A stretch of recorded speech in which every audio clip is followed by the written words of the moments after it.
আমাদের জীবনে অনেক মানুষ আসে, আবার অনেক মানুষ চলে যায়। আবার অনেকেই মুখে বলে ভালোবাসি, আবার অনেকেই নিঃশব্দে ভালোবাসে। কিন্তু সত্যিকারের আপনকে এটা আমরা ঠিক তখনই বুঝতে পারি যখন আমরা কোনো বিপদে পড়ি। যে মানুষগুলো সুখে দুঃখে পাশে থাকার প্রতিশ্রুতি দেয়, সেই মানুষগুলো বিপদের সময় অনেকেই উদা হয়ে যায়। কিন্তু আমরা যেই মানুষগুলোকে মূল্য দিই নে, গুরুত্ব দিই নে, অবহেলা করি, সেই মানুষগুলোই দেখা যায় বিপদের সময় আমাদের পাশে এসে দাঁড়ায়।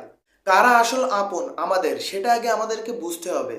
যারা স্বার্থ ছাড়া আমাদের পাশে দাঁড়ায়, শুধু কথায় নাই কাজে আমাদের পাশে দাঁড়ায়। যারা আমাদের বিপদের সময় আমাদেরকে সাহস দেয়, ভরসা দেয়। আমাদের সাফল্যই যারা খুশি হয় এবং আমরা যখন ব্যর্থ হই তখন আমাদের ছেড়ে যায় না। তারা পর এটাও আমাদেরকে বুঝতে হবে। যারা সুদিনে আমাদের বন্ধু কিন্তু দুর্দিনে অচেনা মানুষ।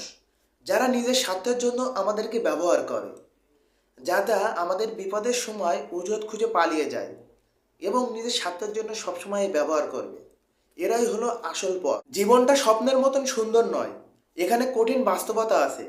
যে মানুষ যত আগে বুঝতে পারবে যে কে আপন কে পর, ঠিক সে তত কম কষ্ট পাবে। সেজন্য আমাদের প্রত্যেকেরই উচিত সত্যিকারের বন্ধু খুঁজে বের করা ও স্বার্থপর মানুষদেরকে চিনে নেওয়া। জীবনে কিছু মানুষের ভালোবাসা নিঃস্বার্থ, এদেরকে কখনোই হারাবেন না। আবার কিছু মানুষ আপনার জীবনে আসবে শুধুমাত্র তাদের স্বার্থ হাসিল করার জন্য, এদেরকে আপনি চিনে রাখুন। আর একটা কথা সবসময় মনে রাখবেন, সত্যিকারের আপন মানুষ ও বন্ধু আপনার জীবনে সবথেকে বড় সম্পদ।